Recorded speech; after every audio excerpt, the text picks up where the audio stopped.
Welcome to Portal to Ascension, the Portal to Ascension live broadcast here with Grant Cameron. And Grant, I have to say, is going to be one of the stars of the upcoming Portal to Ascension Conference. Yeah, right. What's that? Yeah, right. Okay. Okay. Go ahead. It's happening in Irvine, California, October 5th, 6th, and 7th. Along with Grant, there'll be Robert Schock, an expert in ancient civilizations, Jason Quidd, let's see, Serena Taylor, a good friend of mine, let's see, Ray Hernandez, who's really one of the leaders of the free movement started by Edgar Mitchell, Paula Harris, people know, Teresa Linares, a good friend of mine, Chiea Fox.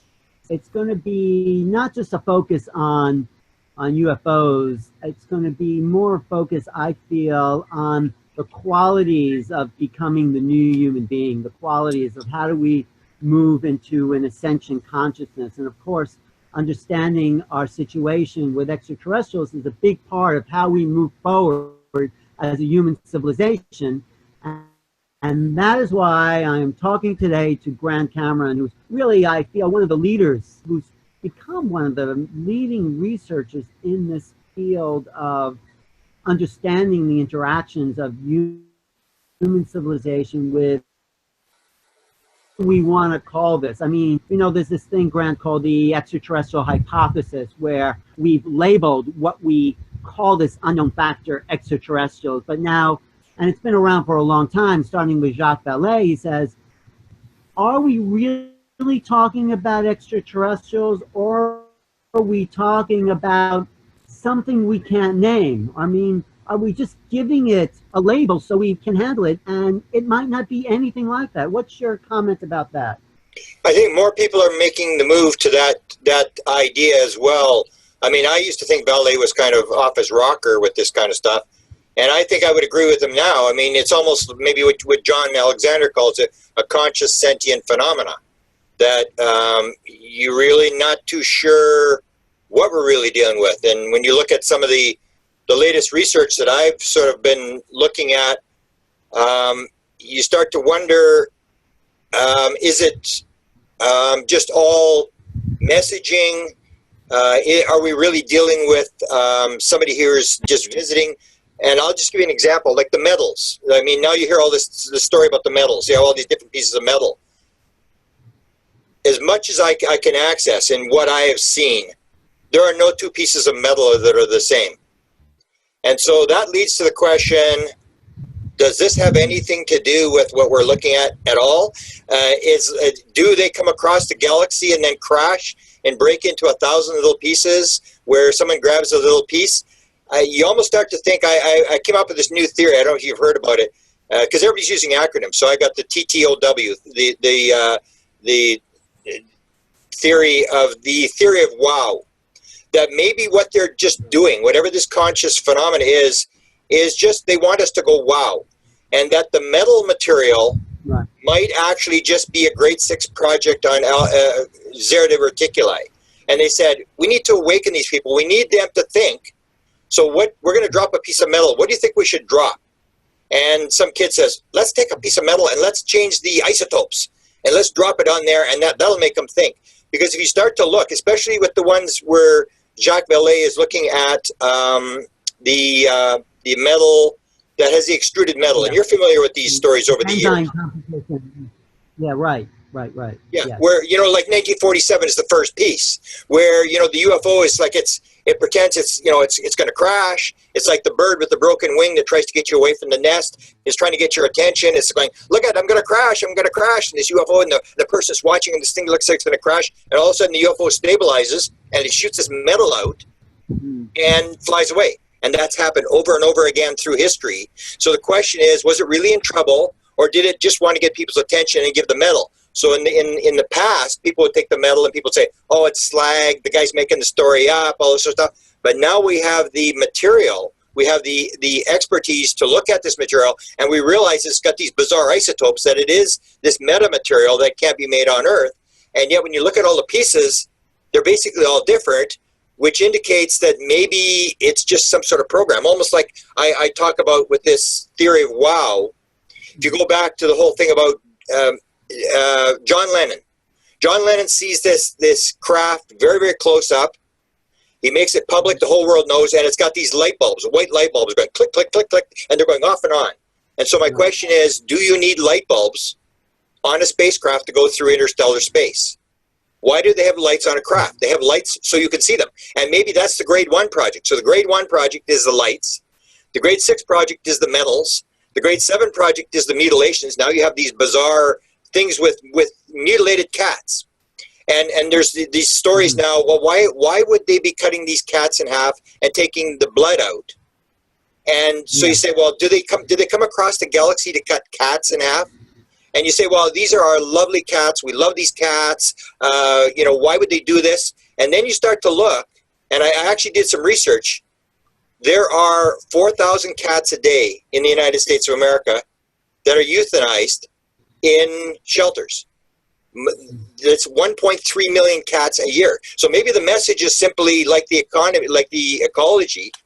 Maybe the message is quit killing cats. I mean, so you start looking at these things in a different light if you look at it as messaging. Like, why would you take, if you're looking at, say, for the idea is like we're using mutilations for genetics.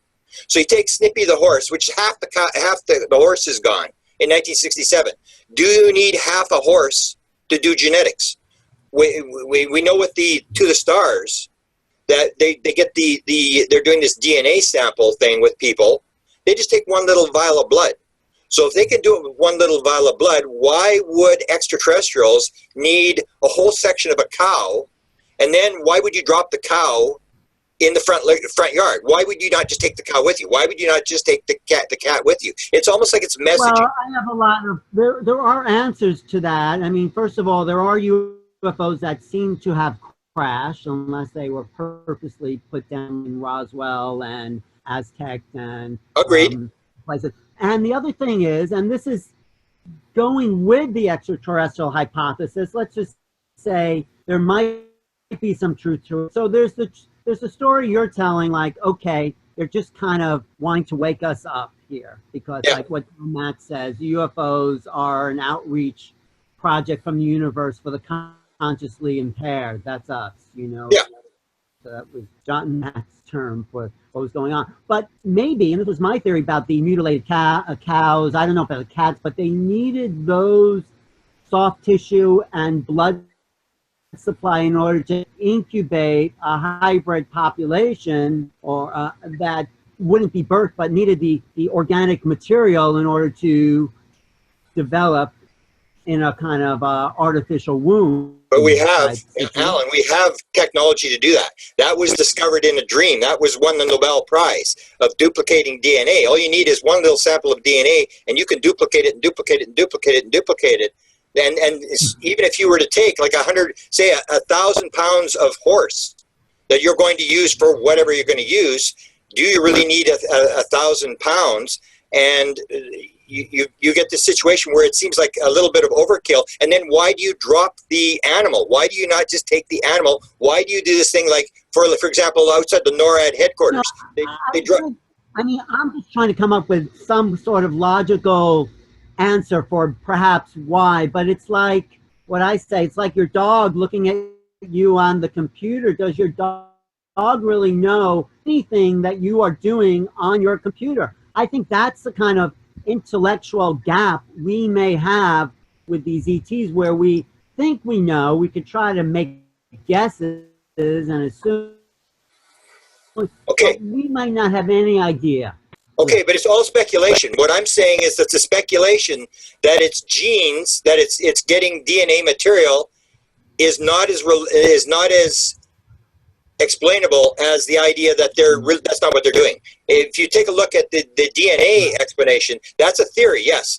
But the more you look at it, the more it goes like, no, I don't think that's what they're doing. I mean, that doesn't make any sense. So that when I look at this whole program, there's a bunch of stuff that they're doing, like the lights or the messages. It's just this constant thing that, you know, do they actually come here to steal our gold? Do they come here to rape our women? Or is it something higher up than that? is their consciousness evolved to the point where they're going to do what we think we would do if we went to another planet? Well, so what is the right path? I mean, what is the path of awakening? We can keep guessing and hypothesizing, which is fine, or you can just say maybe this is what's going on. I mean, I don't know. Where does this leave us? Because there's three issues there's that we should cover. There's disclosure, downloads, and belong. I think those three topics need to be surveyed. You know what I'm saying? So the downloads, let's start there. Okay, the downloads is the key. You've got to talk to the experiencers. You can, if you take, for example, if you take lights in the sky, you can analyze it. We can take the videos that TSSA released, all this kind of stuff. The farthest you can get is where they are right now. You look at it and you say, yeah, this looks pretty weird, and it looks like it ain't from around here. That's it. That's as far as you can go. So yes, you get the reality that this is not from this earth. The same thing with the metals. You can take all these metals, the bismuth, magnesium piece, the layered piece. You can look at it all you want, and then you're going to look at it and you're going to go, this ain't from around here. But it still doesn't explain anything. It just says that this is not from on Earth. It doesn't give you the answers. It's not until you talk to the experiencers. And that's where Ray Hernandez, who's going to be at the Ascension Conference, has just written the book, this book, Beyond UFOs, which I say is the most important book ever written in ufology. Because it gets beyond the UFO sightings. It gets beyond the whole idea of metals that we need. You know, we need some sort of toy. We need something to touch. We need something to... a lot of times I think that what we've done in ufology is that we're like a rich Western society, and basically it's entertainment for people.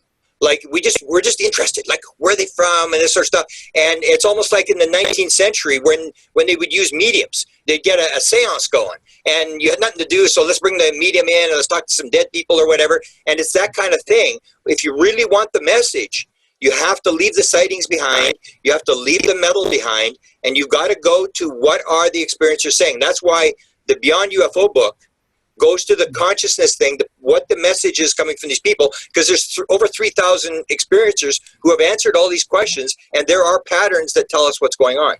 I don't believe it, but can we trust the messages? You know, so let's say we get this high utopian vision from these ETs, and that's sort of been going on, I think, for a long time. You know, we're here to help you, and meanwhile, we're in a bigger mess than ever. And is it real? Can we trust the messages? And I think the downloads are real, but is the source on our side, or are they just kind of feeding us baby food? Okay, but the question is, what else are you going to do?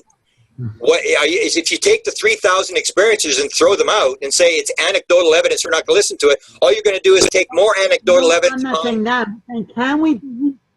What evidence do we have that we can believe? I believe it's not anecdotal. I believe they are getting messages, but can we trust? How do we know that we can trust what's coming through from the ETs, not from the experiencers? I mean, how do you know? Well, it's always going to, that's always the thing. It's all belief. Like people, I had a second download, which I don't want to really get into, but part of the download says, is it knowing or is it believing? And what the scientific community will do to experiencers, to you and I, is they'll say, I know you just believe. You believe you saw a UFO. You believe you got a message. It's all belief. Doesn't matter whether it's coming from the scientist or whatever. Even, you know, if you take a look at the research done at IONS, we don't even, Radin says we don't even know what an electron is. We don't even know what a proton is, and this sort of thing. It's all belief. It's all sort of, we're anecdotal. We're trying to put it together. And so if you've got 3,000 experiencers, whether you give them lie detector tests, whatever you do, that's the best material you've got, because you've got so much material. Otherwise, you're going to go back to, 15 sighting reports. And what I'm saying is the sighting reports really doesn't matter if they're true, no matter what, it's only gets you so far. The same with the metal. It's you've got to go to, and that's all we have is the experiencer stuff or the messages they're getting. Right. But besides that, I think it's not just the messages they're getting, because I do believe these are a real message. It could be that we have to shift our consciousness, and this may be what the ETs want us to do, shift, if there are ETs, shift our consciousness so we can open and all become antennas for a greater human civilization here. Maybe that's the real message of the download, how we open the facilities of our capacity to telepathically know something. Yeah, and that's where I say, when you start looking at experiencers, channelers, all these different people, the theory, the analogy I've come up with is one with Bashar. So Bashar says there is only light. There is no darkness. Darkness is not a thing unto itself. Darkness is just the absence of light. So it's all light, it's all knowledge. And because we're so far away from the light, it's very dark. We really don't know what's going on. And from time to time, so we're on the bottom of an ocean. That's the analogy I use. We're on the bottom of the ocean. It's very dark. From time to time, you'll get an experiencer who has an experience who's able to float up into the water where you can see more. Or you can take a channeler, or even a trance channeler can get higher up into the water. And the higher they get up, the more they can see, and they bring that information. So you have to analyze the information. You got to compare it. Are they telling the same sort of stories? But it's all going to be belief systems, and it's all this thing of who do you believe, where do you get your information from? And when you've got 3,000 people, I say that's a very good amount, rather than some guy who says, I don't believe them because it's anecdotal evidence. You got to realize he still believes as well. I don't think it's a waste of time to talk to people who say, I don't believe that. We have to take the evidence or the downloads that we have and see what we can do with it. About the idea of people floating up to the surface, I talked to Anita Morjani, who had probably the most dramatic near-death experience. She actually died, and I said in that state, when I interviewed her, did you see anything else like ET related or other world? And she said she was aware of these other beings, but she couldn't look around long enough. She was like there, the lights flashed on, the lights flashed off, and she was back. But she was open to the fact that there are other consciousnesses out there, and I thought that was a bit of a validation for our side, you know. And that is that. I wrote a book called Inspired: The Paranormal World of Creativity, where I look at all these things like near-death experience, people doing psychedelics, people with brain damage, stuff like this, people who are able to float up into the higher water,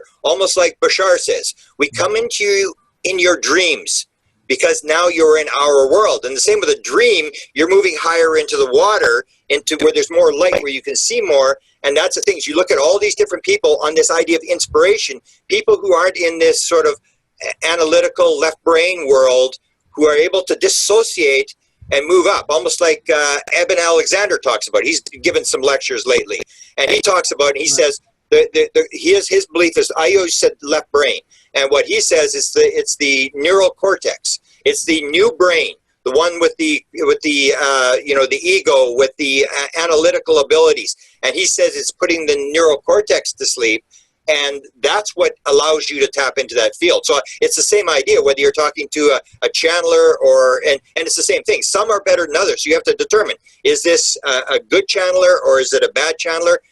Well, I say the same thing. I've been teaching remote viewing to people because I had a quick lesson with Russell Targ, and I got the target. And the thing that he said that made me understand what was really bad is shutting off the noise from the signal. You have to shut off the noise of the mind and your expectations about what you might hear, and just let it come to you. He said, be open to what you don't expect in this remote viewing process. And this is what I tell people, and I've had incredible results with people. 90% of the audience gets the target when we do it this way. When I say, just let it come to you. Don't think. Shut off the monkey mind, as they say. Shut up your expectations. Shut up the noise of what your expectations are.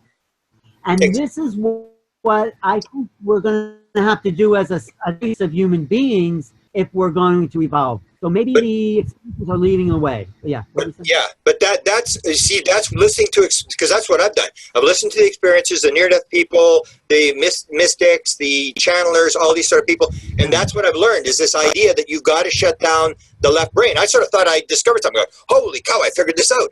And so I contacted, you talked to Russell Tark, I contacted Hal Puthoff. I said, Hal, did you ever look at the right brain, the left brain thing? Did you shut down the left brain? And all he wrote back, you know, Hal, very short, he writes back and he says, read chapter 6. And it's in his book. They knew this in the 1970s already. Well, that whole TED Talk with Jill Bolte Taylor, where she lost her left brain and she was pure right brain, you've seen that. And she says, I was one with the cosmos. I was the infinite. And this is who that's who we are when we choose not to listen to our left brain, but we need a balance. You know, the left brain is the steering wheel, like Einstein said. Logic will get you to from A to B, but the right brain will get you everywhere else, you know? So we need the logic, and we need to dispense with that logic if we're really going to tap into the creative power of who we are. And this is on a consciousness we're talking about. So in your research with these experiencers, is there a consistency to the messages that are coming? Absolutely. It's the same messages. It's when I wrote the book Inspired, it's the same messages that come from people having near-death experiences, almost like the thing with the DMT. When they did the DMT in the 1990s, Strassman did the DMT experiments. And then suddenly he kept secret for a number of years the fact that over almost half of them had encounters with beings, including beings where they were like being abducted, you know, this on the ship type thing. And then he'd go to the people and go, were you abducted by aliens? And they go, no, I don't think so. And that's this whole thing is when you start looking across the spectrum of people who are able to dissociate, you get the same pattern. And that's where I'm very optimistic. I'm very optimistic. I think we actually start to understand this whole concept of right-left brain, which we didn't have before. We understand the concept that you can tap into something, this idea that the information is all out there. It's the ability, it's not talent, it's the ability to cut your ego off and move into that field. So we understand a lot of stuff. I don't think you and I aren't arguing about this kind of stuff. And that's the message you got to get across to the world, is that you think that the ego mind is the one that's running the thing. And no, it's the vast majority of discoveries like this one with the DNA. The duplication of DNA came in a download. This whole idea that won the Nobel Prize. And you see a lot of inventions and stuff, and we don't realize that to get the answers, that's where the answers are. That they aren't there by looking at metal, by looking at UFO sightings and that sort of stuff. We have started to understand this consciousness thing, whatever this is outside of us, and that you can tap into it. Right. So I think there seems to be a slow movement towards that on many fronts, but there's such a density within the scientific community, you know, like Thomas Kuhn implied, revolutions in scientific thinking. I don't know if he said this, but it happens one funeral at a time, right? So what do we need to do as an emerging population to make this shift more pervasive? What would you say?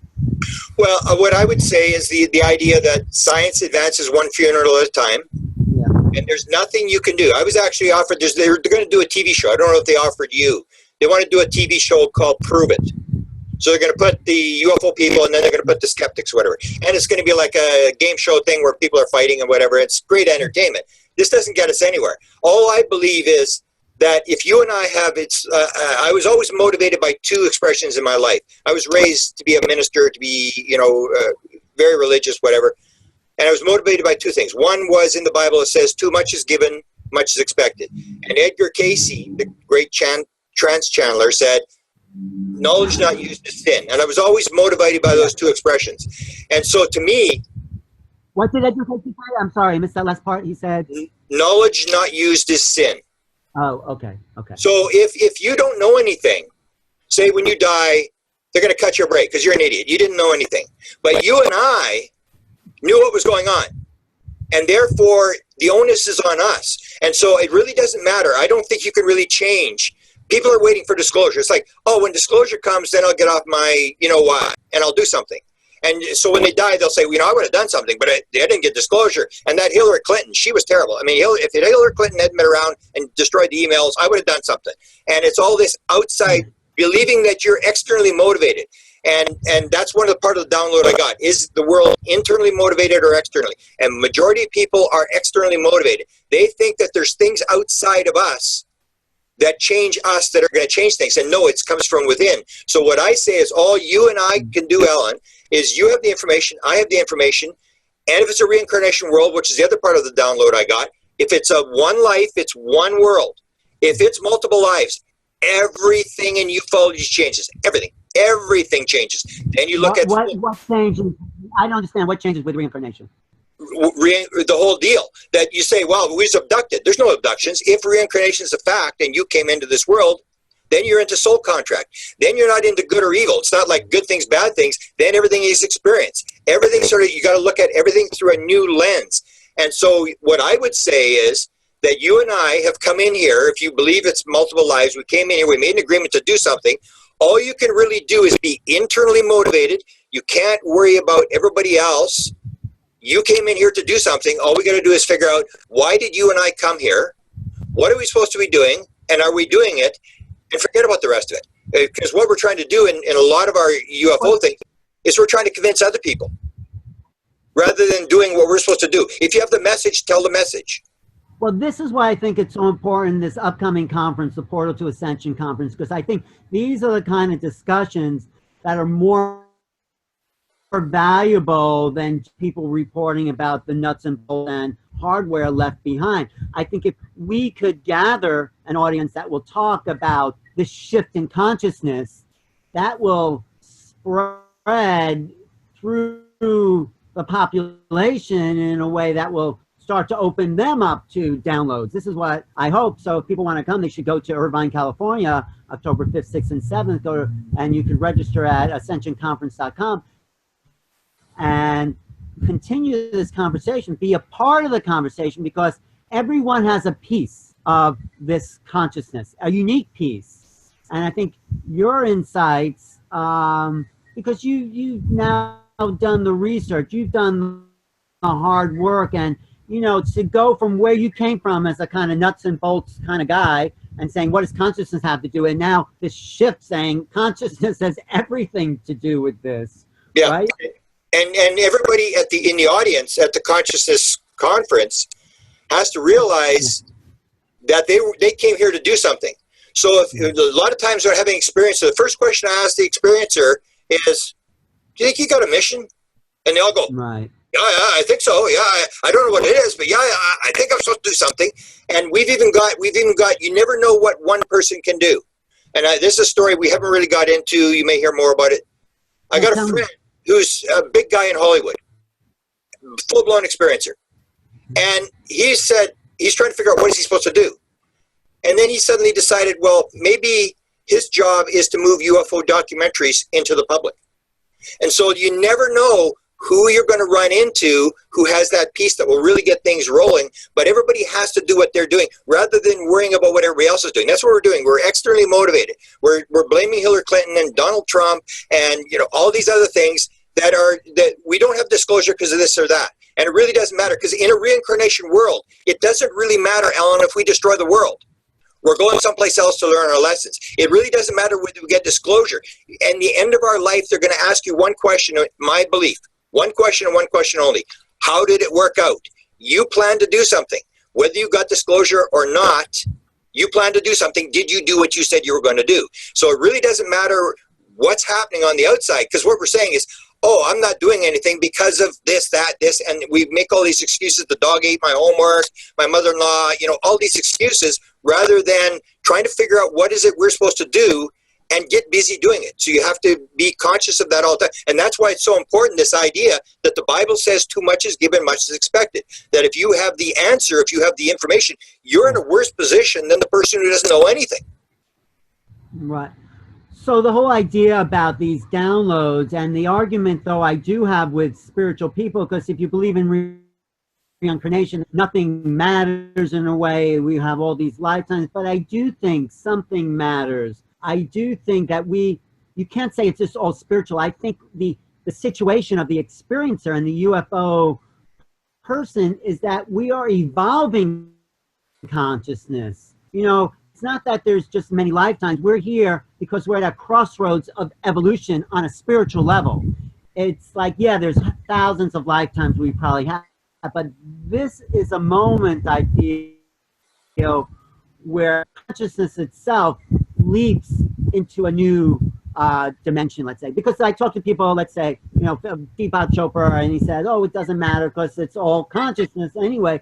And I say, no, the ET situation does matter because it's our avenue for expansion. So what do you say about that? Okay, yeah. But the thing is, again, you're throwing us in with the rest of the unit, with the rest of the population. You and I, Alan, are less than 1% of the entire people who know. Majority of people do not know what's going on, do not care. That's why you and I realize that there may be some sort of ET, some sort of consciousness evolution, some sort of point, and you and I have the onus to move it. That's our job. That's too much is given, much is expected. We can't be worrying about the people who are just worried about paying the bills or putting their kid to soccer practice or whatever. They're on a different. You and I have this onus. Or the people that are just meditating, saying, "This is it. I'm at peace. I'm in bliss," which is okay. It's great. But we, people who know, are here to push the envelope. Even style, old time spirituality, right? I mean, this is what I get as a download. Yeah. I mean, you and I the way I look at it, because I'm a big Newton guy, Michael Newton, 7,000 regressions, life between life, the whole life between life theory. I don't know who he is. So he's a clinical psychologist, and what he did is he regresses people to the past life, lets them die, takes them into the spirit world, and wrote the famous book called Journey of Souls about what happens between lives. The idea that you plan your life and you know where you're going to go. And in that world, these 7,000 people all describe the same thing. So they're describing situations where you and people have meetings and you're in soul groups. So you and I firmly believe this is probably true. You and I may have had a meeting before we were born, you and I and a bunch of other people, and we said, okay, we're going into the world. We're volunteering to go into this world because it's at the crossroads of an evolving consciousness, and we have to get them over this thing. Right. And you and I make an agreement. We're going to go in there. It's not a very good place. We're going to, be ridiculed and whatever. And we make this agreement to come in. And that's so I look at that thing. And so I look at, what am I here? I'm always thinking, like, what am I supposed to be doing? Or in the whole thing with reincarnation. So if the whole say disclosure thing isn't going very well, then you got to sort of take some responsibility for it and say, well, why would I choose to come in at this time? I would rather come in just before disclosure takes place. We came at this time when it was bad because that's when we chose to come in to move it. We don't, it's fine to come in when we finally get disclosure or the free energy or whatever we're looking for at the end. It's always going to be a role. What are we here to do? Well, there's always also the double path. We're here to, yes, maybe work for the whole, but I think it also comes down to our own individual soul evolution. We're here because, I'm working through my stuff in whatever way I can, and disclosure is part of it, but my own judgments, my own stuff in the way, my own left brain, everything is a double-edged sword. So yes, I'm here to help. You're like a lot of people, most people listen. But you're here to do your thing, but you are part of the one. It's like John Alexander has even talked about this now. This whole idea, and he uses the thing with immigration, but I always use the thing with aliens. Okay, if you look at the aliens and you say, what if they are us and we are them? It's because we get into this evil alien thing, and it's like, okay, what happens if you suddenly die and you find out that your next life is to be the evil alien, or that you were the evil alien last time? If you were the evil alien in your last lifetime, are you always evil? This whole idea that I fight with people about good and evil thing. is this idea that there's this external thing. There's good people and bad people, and I still think you're part of the one, and you have to always keep that in mind, that you're all evolving as a one, like you're almost like a cell in the body. No cell is more important than any other cell, but you have a job to do. And when you think that you have a more important job, that you have something individual, when you start get the ego, I'm going to take care of myself, I need this or that, that's called a cancer cell. When a cell decides it's about me and I'm going to duplicate, I'm going to do whatever. The idea is to be like a cell in the body and do what you're supposed to do so that the one, the body itself, can evolve. That's right. We are here as the one whole consciousness. We're working through our individual stuff in order to realize that, you know, if you were really one, maybe you wouldn't do any UFO research at all. You just sit there in bliss. I mean, yeah. Maybe you would. I don't know. Yeah, but most people don't realize that. It's like, it's one thing to talk about oneness. And it's one thing to really understand what it means, because people will talk about it, and then but they still believe there's objects. There's you and me, there's these objects, there's these aliens, and all this kind of stuff. And we go back to duality instead of the oneness thing. And the quantum physics thing is verifying the whole UFO thing. It's moving in our direction, almost like the Eastern religions are moving in our direction. There's more and more people coming on board and realizing these people weren't so crazy. This idea of oneness may be for real. And you get more and more people come on, so it's a gradual thing, and it's up for us to decide what kind of cell are we in the body and what are we supposed to be doing. Right. I think that's a big part of this whole ET movement, whatever you want to call it. But I think as we move into the oneness, another level, as we merge, as we open up to the cosmos, another level which we have yet to suspect as a human station, and maybe that's what the experiences are getting, will become available. I mean, right now everyone knows, whether you're Donald Trump or some, you know, some guy just making money, they have an understanding of that oneness. At least they've heard it. But I'm saying perhaps the next level of evolution is something beyond the oneness. Like, what, I don't know what that would be, but the ETs, for me, if you want to call it that, represent, of course we have to get to oneness, represent the next level of this cosmic oneness. I mean, yeah, they're to me, they're just higher up in the water. They're higher up, they have more access. It's almost like with the experiencers. 40% of all experiencers, these 3,000 people that answered the question, how many, I don't know how many answered the question, but of the people who answered the question, 40% of people said at one point during their UFO experience, they knew the answer to everything in the universe. And that's in contact with higher self. It's the same concept. It's this idea that you start to understand that the beings, the consciousness, the aliens, ETs, whatever you want to call it, are able to take people higher up in the water to see more stuff and let them drop back down into the darkness. And that's why I think it's so important to listen to them, because it does appear that they have been given access, almost like Jill Bolte Taylor. When you hear her tell the story, you go, oh, she had access. I should listen to her. She has something to tell me about how reality works. You're not going to learn about reality by listening to the sort of the materialistic science. That is all falling by the wayside. You and I have this leading edge of what reality is all about. And so it's a matter, you still got to do analysis. Is this right? Is that wrong? Does this make sense? But when people are given access through trans-channeling, through alien encounters, through near-death experiences, through brain hemorrhages, whatever, we have to analyze that. But they are giving us access to what is reality all about. Right. No, and that's really exciting, because I think reality is not what we've been taught. But if we want to step back from that, because I think in a way there's nothing more to say about that conversation, except that, yeah, we're all becoming into the oneness, the infinite being, that, you know, the forever mind, whatever you want to call that, like Arthur C. Clarke wrote about in Childhood's End. You know, this is that oneness. Do you know that book, Childhood's End? I've heard about it. I've never read it.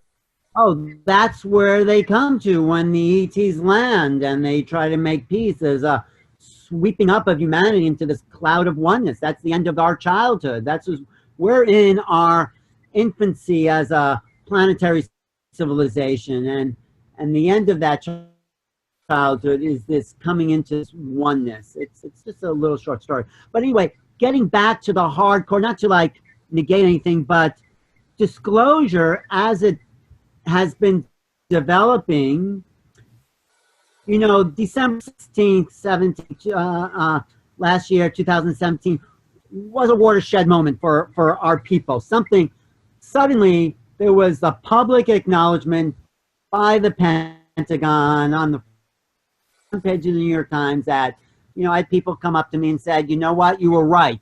And so that seems to have stalled in a way. Yeah, there was a lot of movement, and you're at the leading edge of that, but, and to the stars are selling, and I don't know, water bottles. It seems silly. I mean, I get emails from them. So what's happening on the leading edge of that? We're going to go into the concrete world. Disclosure, if we want to call it that. Well, what I would say is going on is what I've said for 30 years. I've written books about this for 30 years. It's always the same thing. It's like we think that this is different from Bill Moore. It is not different from Bill Moore. In fact, Eric Davis has now come out and confirmed. If you heard, he said, if you're going to bet on Roswell, it's a pretty good bet. And here's a guy with a lot of clearances who probably has some insight what's going on. And now he's confirmed the Del Rio, Texas crash. And that was in the MJ-12 document. So I say they've been dropping this stuff all the time, and the government has no intention to do the full disclosure. They're doing the little drip, drip, drip. They're slowly taking people, the same as the intelligence is doing the same thing. If the intelligence wanted us to know and move us to the next level of consciousness right away, they could land on the White House lawn and give us all the answers. But it's not that. It's an evolution. You got to go slowly. You can't, it's almost like your kid. You can't, if your kid's got a drinking problem or something, you can't sort of take him and pay for his booze and whatever and think you're going to help the kid. It's got to be this evolution where you allow the person to grow slowly. So I say this is a process that is, it hasn't slowed down. It's the same process they're using before. So they dropped the thing, and what the To the Stars was doing was moving not you and I. They don't care about you and I. They're moving the general public over. They're shifting that 40% to 50%, where more and more people believe, where the consciousness, they're raising that consciousness, where they can go to these senators to put pressure on the senators, and it's all being done slowly in the background. But they've been doing this all along, and I can there's piles of examples of how they're doing it. And so when the disclosure comes now, we suddenly realize, we think, oh wow, this is, you know, something's changed. Nothing has really changed. They put that little thing out, moved it, then they pulled it back, then they'll do another little thing, they'll pull it back, because they realize it has to go gradually. And you can even take the government has not really even acknowledged all this kind of stuff. They're basically saying, you know, documents. Is there an end point to? Do you see a time beyond all this plan? You don't. No, I say they'll drag it out as long as they can to make it last as long as they can. And my big fear is, because a lot of people, when it comes to disclosure, people will say, oh, okay, we got disclosure. And then people say, no, we didn't get disclosure. And everybody has disclosure based upon what they think disclosure is. And what they want the government to do is to actually confirm what they believe is going on. It's Alpha Centauri. It's Zeta Reticuli. It's evil aliens. It's the devil. It's, you know, everybody's got their idea of what is the actual thing. And so they're doing this thing where they're sort of putting it out. And again, it still comes down to you and I doing what we're supposed to do to sort of move this thing out. So I think they'll drag it out as long as they can. And my big fear is this, and I've been talking about this now, is if you were the president, you'd say, okay, I'm going to tell everybody everything. So my question to you is then, Alan, if you're the president, are you going to say there's evil aliens? Because the vast majority of the population, I'm probably the only guy who says, that's nonsense. Me and Stephen Greer, we say this is absolute alien racism. This is absolute A lot of people say that's nonsense, because we can't even qualify. I mean, Whitley Strieber says that there are no evil. I mean, lots of people. Linda Moulton-Howe, she doesn't know. But I think the people who've researched this say you can't say there are evil aliens and good aliens, because we just don't know. Okay, but if there's a possibility. So you say, for example, in the Nimitz thing, they say, Eric Davis says, they are in our airspace and we got to do something. Lou Elizondo says, I'm in the Department of Defense. I'm here to protect you. That's my job. They're in our airspace. And so the question is, even if you say there's only 1% of people who say there's evil aliens, this is demons or whatever, then if you do disclosure, this is my big fear, you do disclosure. Like I asked, for example, I asked inside TSSA, there, I had a source. I said, this evil alien thing is nonsense. And so they went and asked, and Jim Semivan apparently said, no, they're not all evil, it's just 25%. So let's assume that 25% is accurate. Okay, are you going to shoot them down? If you have disclosure and 25%, you determine 25% of them are evil aliens, are you going to shoot them down? Absolutely. That's what the department, it's called the Nuremberg defense. You're going to shoot them down because... Yeah, but I don't think they're going to do that, because didn't they come to the conclusion in the Pentagon study, and these UFOs have been in our airspace, and the Air Force has known this for 70 years, and they may have tried to shoot it down, but I think, in the deep state, if you want to call it that, they've given up on trying to defend us and the American public from anything that may be good or evil or anything out there. They say there's nothing we could do about this, so that's why they've chosen to ignore it, because you're not going to say, well, we can't do anything, these are invincible. They'd rather just say, they'd rather just close their eyes and pretend it doesn't exist than say there's nothing they can do about it. Don't you think? You think the Defense Department's going to say that? They're going to $2 trillion. That's why they just don't tell us anything, because that's why they're not telling you. But you've already got the Space Force. Now you're going to build a Space Force. We're going to war in outer space, and you have the Nimitz was given a shoot-down order. According to Eric Davis, they were given a shoot-down order. They didn't have any weapons on board. This is the whole idea of duality, of not understanding oneness. When you get duality, you're going to get a whole pile of conservative people inside the military who are going to say, we're going to shoot them down, and you have to shoot everything down. Now, Linda Howe says they know who the good ones and the bad ones are by their vibration. They could just shoot down the bad ones. I don't think so. I think basically they're going to shoot down everything. That's my big fear, is that you're going to have a certain percentage of people who are going to push to shoot them down. I don't think they're going to shoot things down, because like I said, they've been in our airspace at least 1952 when they flew over the Capitol, and they don't seem to be, maybe they're abducting people, whatever, and I'm sure they are, but we just seem to have to make peace with it. I think if a president came out and said, and maybe even lied, saying, well, there are no evil aliens, and maybe there are, but they said, this is something that we just have to deal with, and as far as we know, they haven't been interfering with our elections or whatever, but, you know, I don't think they could come out with the evil alien stuff publicly and make disclosure happen. I think they're going to override that if they decide to do that. Yeah, there I would disagree. I would say there's going to be there's even, Alessandro talks about this. There is this group inside the intelligence community who believes this is demonic, and we are not going to do this. And they said that was part of the reason that they lost the funding and why they tried to shut the program down, because of this whole demonic thing inside the intelligence agency. And that, so you're going to have these people who are, even if they don't believe it, are going to want to put more money into defense, and because people are into this duality thing. And I would say that a lot of people, I would disagree with you that a lot of people don't. I would say the vast majority of people, when I say that there is no good people or bad people, there are no good aliens, no bad aliens, there's just souls reincarnating through time and space. And everybody, all have sinned and fallen short of the glory of God. Let he who is perfect cast the first stone. But in the duality world, it's the good guys and the bad guys. The United States of America is the light on the hill. You have the evil Mexicans, you have the evil Chinese, and the Arabs that we've banned from the country. That's the mentality of duality that I think is going to be explosive if they go to disclosure. Now, I don't think they're going to get disclosure, because they basically want to build weapons. It's like the whole idea is what Tom DeLonge talked about. This 1962 test where they detonated the atomic bomb, and he claimed they brought a UFO down, and that UFOs can't take EMP, and that you can use EMP weapons to bring these things down. And Tom DeLonge, who's the main force behind To the Stars, he's the guy behind this major movement, says, quote, UFOs are bad news, get used to it. Really? That's the fear. Say that? I should Absolutely said that. I should ask Peter Levinda, does he really say that? Because he seemed to be like in the middle of the road, I thought, Tom DeLonge, between good and bad, but no, he says they're bad aliens, huh? The quote is, UFOs are bad news. Get used to it. I can send you the quote.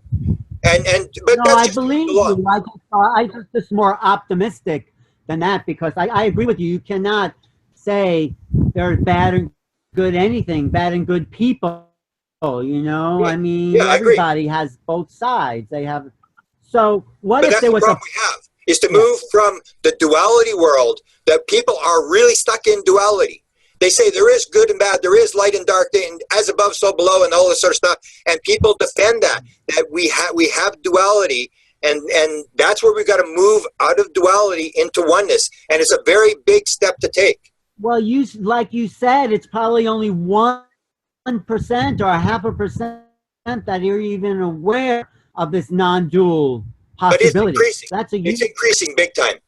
In my lifetime, I mean, I was back with everybody else. In my lifetime, even in the last 5 years, I have seen so much change. I'm very optimistic that this whole idea of how does reality work, and that's what, to me, what UFOs is all about. It's not about, I don't really care where they're from, or I don't, what they're bringing us, or what they're taking, or whatever. All I'm interested in is, what is reality all about? What does this tell us about reality? And that's where I say it's critically important to study, because it will tell you about life after death. It will tell you about reincarnation. It will tell you about oneness. It will tell you about how the world is built. It's not built of little nuts and bolts. You start to learn all this sort of stuff, and that's the important thing that I would say, to me, the most important thing to disclose is not the UFO thing, it's reincarnation, because we have not studied it.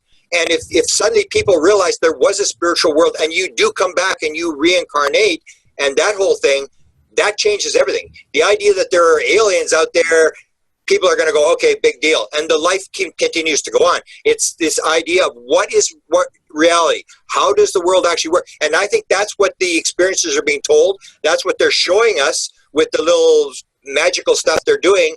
They're moving us down this road, plus quantum physics is moving us down this road, to understanding that the way we understood reality 25 years ago is long dead and gone. I mean, it's moving towards this sort of paranormal world where the particles can go through two slits at the same time, where there is no time, there is no space, and we're starting to realize, like, yeah, all this crazy stuff may be true. How come Tom DeLonge doesn't get that? I mean, he's at the forefront of the movement. He's the guy who could really make that change by bringing out this business. And what's going on with him, you think? Well, he does realize the consciousness. I agree with you. I don't understand, because he talked about when he was at Lockheed, when he first had the meeting, he's talking to Weiss and the head scientist at Lockheed Skunk Works. And he said, they asked him, how do you think this thing works? I just want to know how it works. How does this thing work? And he said, oh, I got this idea. And then he said, that's a good idea. What else? He said, I think consciousness is involved. And he got that from Greer, because he was originally with Greer until he pulled away with Greer. Now he says Greer is disinformation. Greer says he's disinformation. But he had this idea about the CE5, that you can make contact with them. And he said as soon as he mentioned the word consciousness, the head scientist, that's all he wanted to talk about. For 45 minutes, the head scientist talked about consciousness. So he understands this consciousness link, and yet his book was called God's Man War.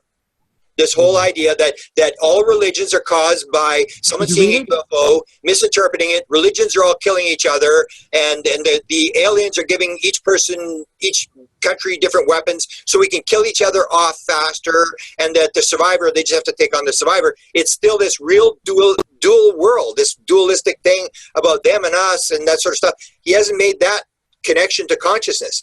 So that's why I think it's important to you and I to talk about this oneness thing and the consciousness thing, and what it really means for reality.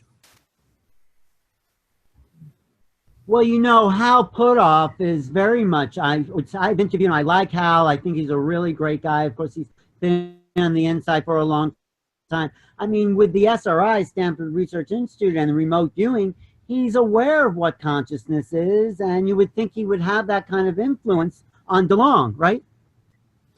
I'm not too sure. He may be moving, because DeLonge hasn't been around since he did the Rogan interview, since end of October. He hasn't made any public statements.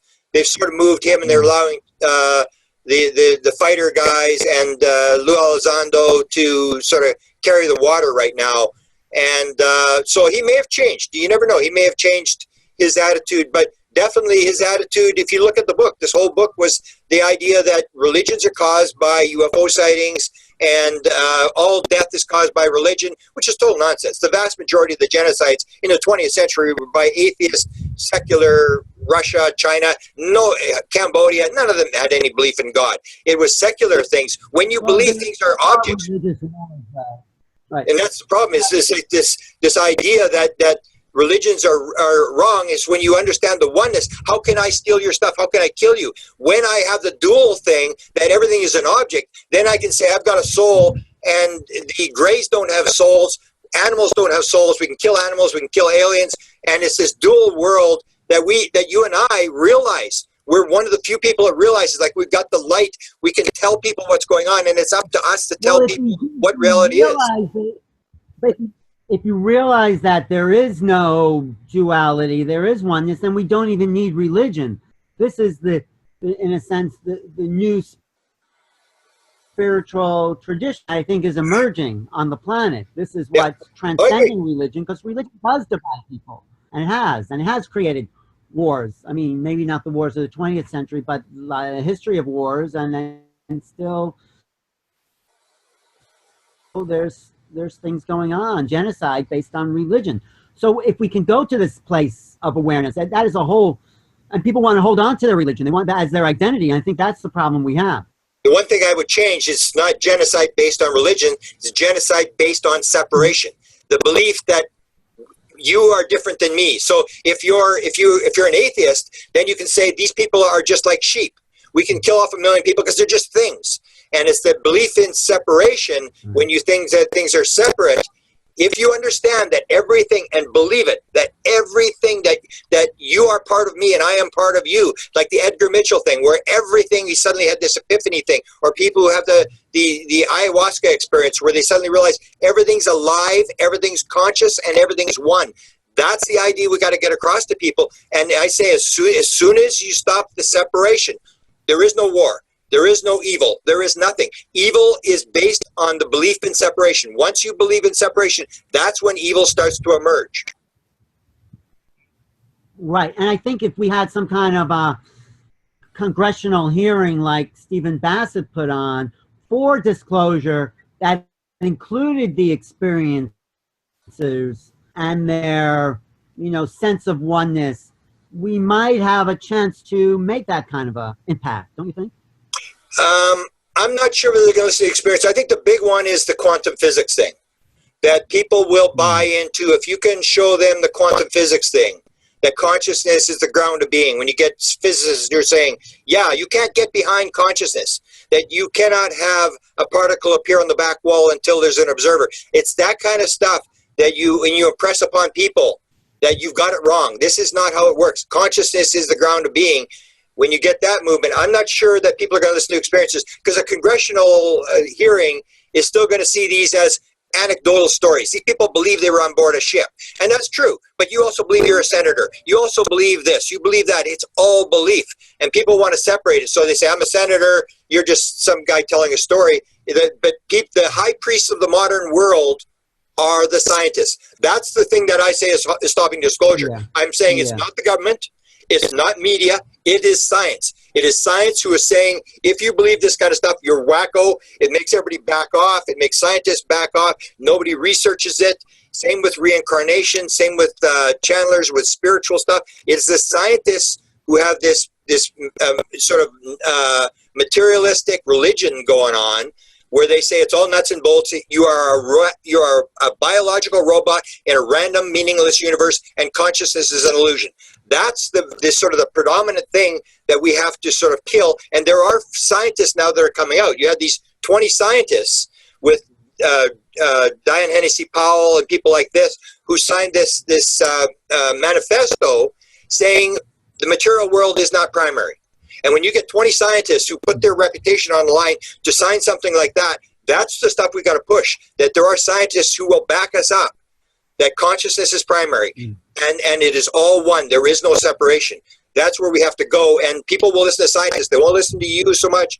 Experiencers But if you throw that science thing, so science may actually bail us out of this thing. There are more and more scientists, and there are more scientists who are doing research now on psychedelic drugs, on psilocybin and all this kind of stuff. And the more that research gets out, the more that oneness and that idea where it's all connected starts coming out, because that's when you get into mystical experiences that's actually verified by scientific experiment, or Dean Radin's experiments, where he takes the people and they're making the particle, going through the slit, go through a certain slit where they actually have like 4.7 sigma, which is like 5 is a major scientific discovery. The boson and the gravity wave, which both won Nobel Prizes, were sigma 5s. This is sigma 4.7. So Radin's research is pretty much up there, where he's actually showing there is the ability of the mind to change matter. And that's the kind of stuff we got to push, because that's what's holding us back, is this belief that it's nuts and bolts. There is no spiritual. There is no, nothing beyond the brain creates consciousness, and it's just an epiphenomena and all this kind of stuff. If we can push that science thing all the time, people will believe those people to get that stuff out there. No, I agree with you. And I think that is a great hope, not just for UFOs, but for everyone. Wait 1 second, I'll be right back.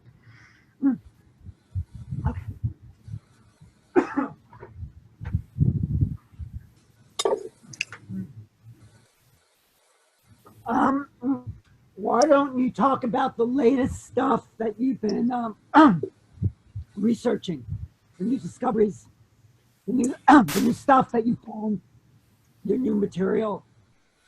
Okay, well, what I'm basically working on is this whole theory about this, where I got this idea that the more I look at it, the more it appears to be all the theory of wow. It's all this messaging thing. That there really is, to me, the more, and I've been at it for 43 years, the more I see it, the more it appears like it's just messages. They're just doing this kind of stuff where they're doing this weird stuff to get our attention, to make us watch, and to pass messages and stuff like that. So I'm working on that.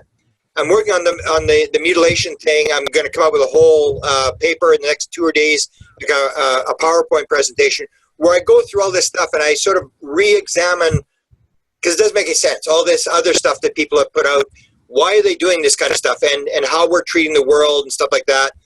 I'm doing that. The disclosure thing I've sort of backed off. I'm still very interested in the portal thing. I'm still watching this whole idea of the portal. And again, you get the portal thing. You get this manifestation thing, that you create the world that you manifest. And that's the kind of idea that people will, I'll just say the 1%, they'll say, oh, come on, they're crazy. You don't manifest your reality. And if you take a look, so I look at the whole Mission Rama, I look at their portals. So you have these things, and they have these sort of 10-foot tall, sort of angelic beings coming out and this sort of thing.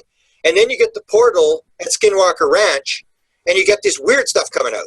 It's almost sort of like dark stuff, and you got the big wolf, and they're shooting the wolf with the gun and stuff like that. What do you make of that? What do you make of the portal technologies and the fact that portals exist, and how do we fit that into this theory of consciousness that seems to be unfolding, right? Well, to me, it would show, number one, the main thing it's going to show, if portals are real, there's a big problem with nuts and bolts. And you got to remember, like 95% of the world is still on nuts and bolts. They actually firmly believe it's a solid physical world. It's all made out of little nuts and bolts, and it's just little particles, and there's nothing in behind it. So if you can go, like Sixto Paz, the story told in Peru, he goes into this Zendra, which is like a 1/4 inch thick. It's about 15 feet high. There's 6 witnesses. They watch him walk into this Zendra. He disappears into the Zendra. The Zendra, the UFOs are above. The Zendra disappears. 9 hours later, the Zendra reopens, and he had been on the project. He had been on the planet Ganymede, and he had a 5-day growth of beard.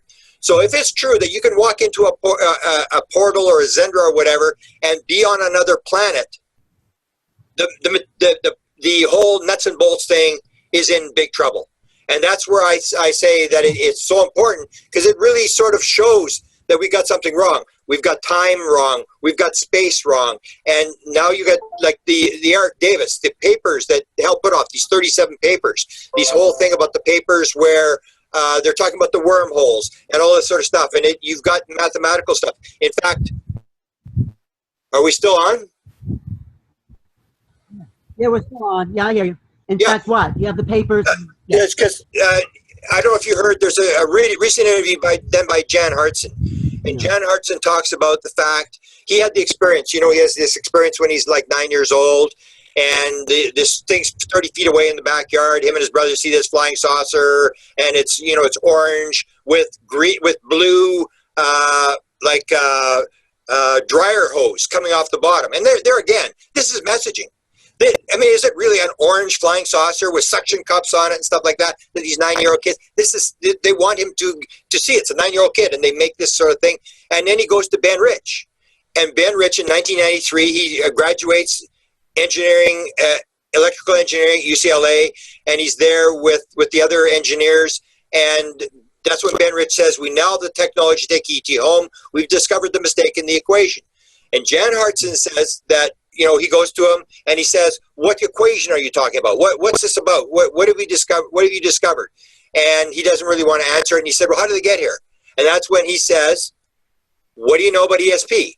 And Jan Hartson says, it means everything in time and space is connected.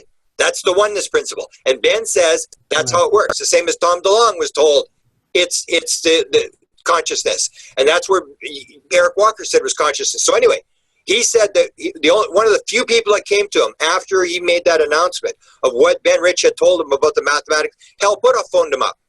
And Hal Puthoff said, what did he tell you? And Hal Puthoff was getting him to tell the story. And Hal Puthoff was very interested. What did Ben Rich actually tell you?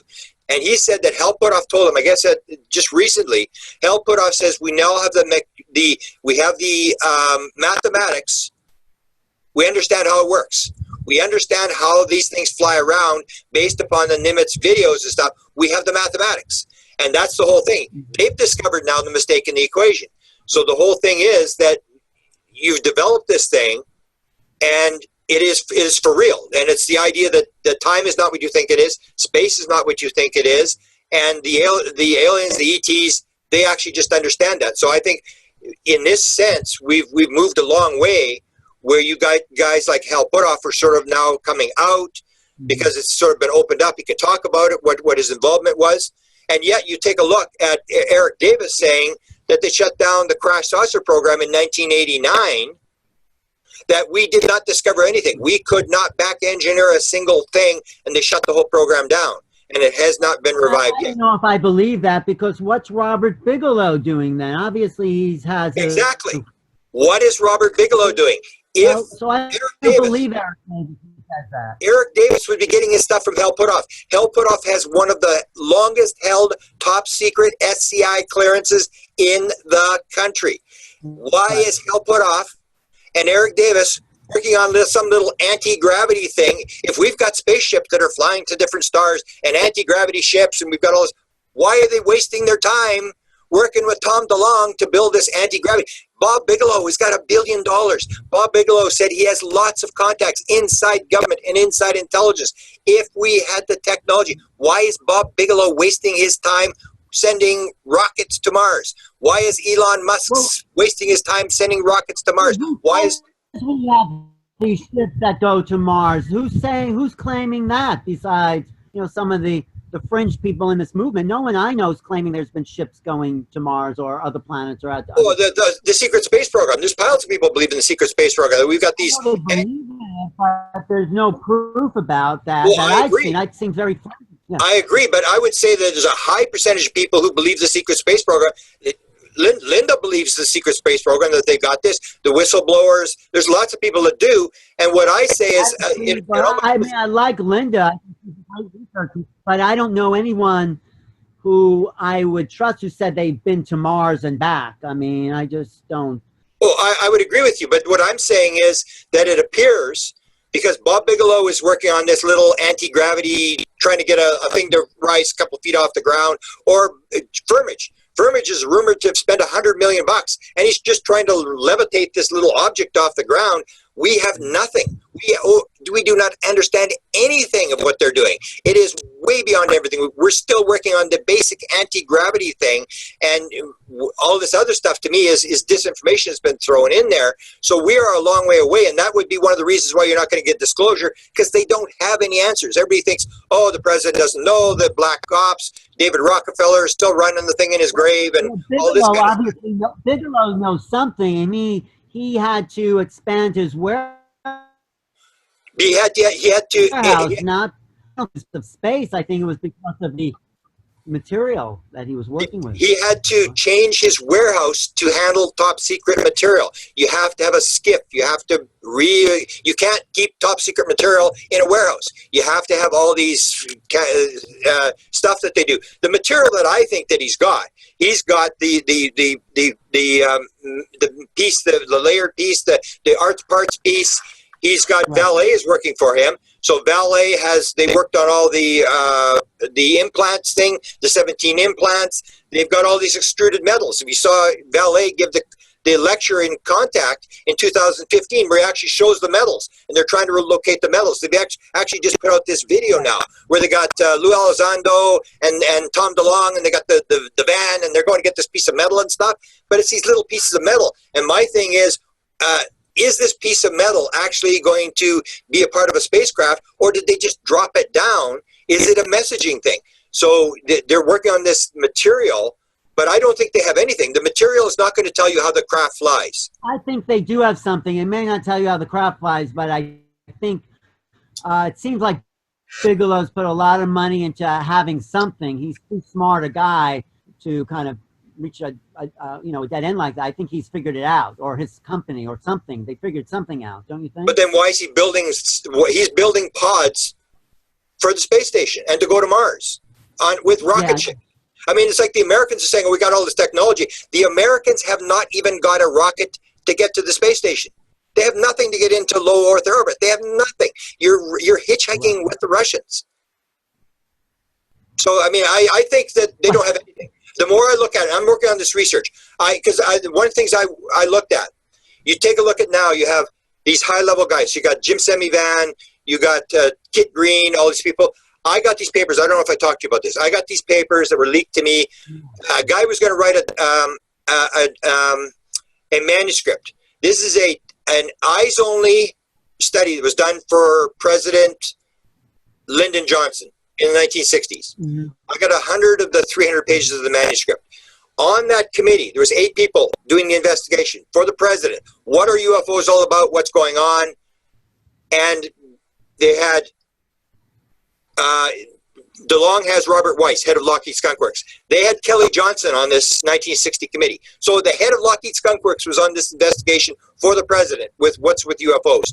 The other guy was on there with Arthur Lundahl. Arthur Lundahl ran the Weird Desk before Kit Green, before Ron Pandolfi. He was the original guy. You had the head of the National Reconnaissance Organization on this committee of 8 people. And in the end, you had these top people, and they said, we have no idea what's going on. UFOs exist. Yes, we have no idea what's going on. We have no technology. How can you believe that? They say that publicly we have no idea, but, or is that this is an eyes-only study for the president. This is not public. This is documents I got on a manuscript that's being written. And the thing was, you can say, oh, they made it up. They couldn't have made up this whole thing because you would not have put Arthur Lundahl. Only I and about 5 people know who Arthur Lundahl is, and that Arthur Lundahl would be on a top secret if it was a real panel, and Kelly Johnson. Most people would not put Kelly Johnson on there. What if they do have no idea, or maybe they're starting to get an idea? They're starting to get some ideas, who went to people in Bigelow warehouse with Hal Puthoff just recently reported that seemed to be pretty amazed by what was going on there. Do you know what they saw? The people who went on that conference with Hal to Bigelow's warehouse? Well, I talked to 2 people. They didn't see anything. They were just amazed at the huge, rocket type stuff they had, the huge buildings. Like Melinda Leslie went on there, and so did Laurie and Fenton, who are friends of mine. They told me about the whole thing, but there was a section they weren't allowed to go in. They weren't allowed to take cameras. They weren't allowed to take any pictures or whatever. Bob Bigelow greeted them. They were all very happy because Bob actually talked to everybody individually and stuff like that. And there was even a story that they had confirmed with Kelleher. They had confirmed a story of something that had happened at the Skinwalker Ranch, where they were talking, and the people were talking, and they actually confirmed, yeah, this really weird thing happened at Skinwalker Ranch. But as for, you know, metals and rocket ships, I mean, there was none of the stuff, all the secret stuff. They only got to go to the part that Bob Bigelow allowed them to see. They were just amazed at the facility, how big the facility was, and what Bob Bigelow had.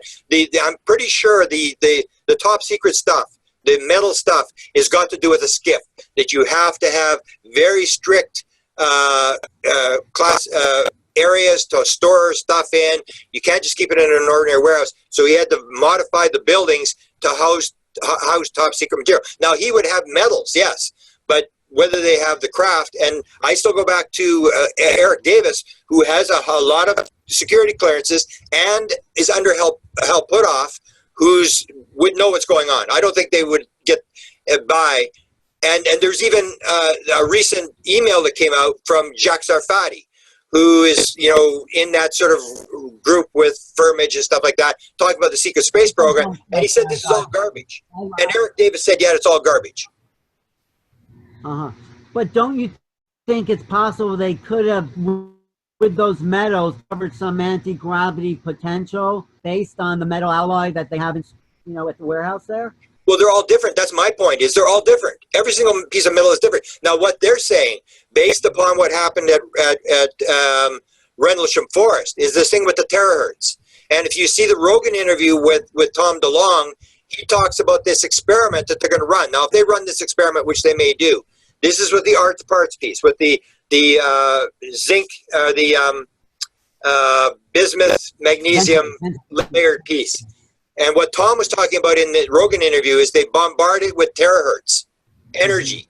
And the problem that Linda talked about is we can't hit it with enough energy. And that if you hit it with enough energy, according to Tom DeLonge, the space, the amount of time that it takes to go across the top of the surface slows down. And this is this Oz effect that people describe when they're near a craft where time seems to slow down, and that the thing will start to float. So this may be something where they've realized that when you hit it with terahertz, this piece of metal, that the metal will float. But the thing is that the terahertz thing was discovered through the Project Condign report that came out of Great Britain.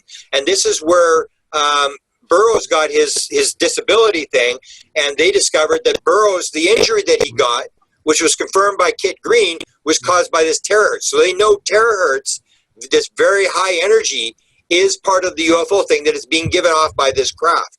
Now, whether they know that may have been why they modified the warehouse. That may have been why they modified Bigelow's warehouse, to protect people from the terahertz when they bombarded the metal that he obviously does have with these terahertz. So I'm just guessing. I have no idea. Yeah, see, it may be. We can always speculate, but I know for a fact that if he's handling top secret material, whether it's documents, whether it's metal, whether it's film, you cannot hold it in an ordinary facility. You need these very high secure areas and skiffs and the white noise and all the security. It could also be because they're using terahertz frequencies that can be damaging, and they needed to protect people from those effects. But you got to remember, if it's Hell put off and guys like that, they have access. Like you've seen the reports where Hell put out the 37 reports to all these different, like Lockheed and Eric Davis did a couple, to all these different labs. They have access to all the labs. You're going to have all these national labs who have all this type of material. Hell will know where to go to do an experiment on terahertz or metals or whatever. They have, and that's why they're saying that they now have the technology, because they've got these access points where if you send in a piece of metal, what they do is they take insurance. So you got your little piece of metal, they give you an insurance policy for $1 million, and they take it and they just use the head of a pin. It's almost like nothing of the metal at all, and they can do the analysis and give you the piece of metal back. So people are starting to hand this material in from around here and maybe from around the world, and that's what they're sort of putting together. But that's pretty basic, you know, gathering pieces of metal and analyzing them and stuff like that. And with the one that Hal talked about in 2015, he talked about this whole thing where the isotopes are all messed up, totally messed up, and just proved that, no, this wasn't from this planet. But because the isotopes are all messed up, it says it's not from this planet, it's a metamaterial, but it doesn't tell you how the craft gets here. It doesn't tell you how do they open a portal. That's why I'm saying we're only beginning on this thing. From what I can see, from what Hal put off is, and I've watched the top, because that was my thing. When I had my UFO sighting, I know it was for real. So all I was interested in is what is going on. Somebody must know. So when I've watched Hal put off for 20 years, same probably as you, because you realize this guy has got a clearance. He knows what's going on. He may not be talking, but you watch exactly what he says. Same with Bigelow. Same with Jacques Vallée. Same with all these guys. And when I see what they're doing, it looks like they really haven't gotten very far. They are realizing, yes, this is for real, that we've got the metals and stuff, but we got a long way to go. Whereas some people are saying, oh, no, we figured this out, you know, 1954, we got anti-gravity, we've been flying these ships around, we're shooting crafts down, and all this kind of stuff.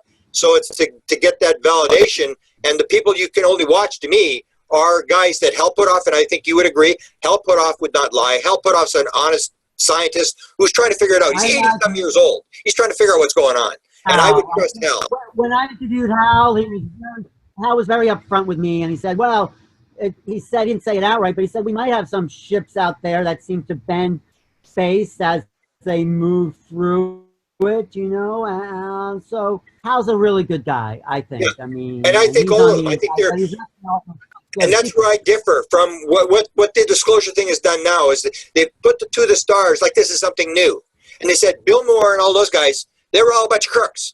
Oh, they were just scamming people. Richard Doty. And when you listen to Eric Davis, they asked Eric Davis, What do you think of Richard Doty? And he goes, oh, he's a good guy. I had a meeting with him. He's won a lot of awards. That's true. Like Richard Doty had the same job as Lou Elizondo. What I say is the same thing. There are no good guys and bad guys. What we're doing, we're saying.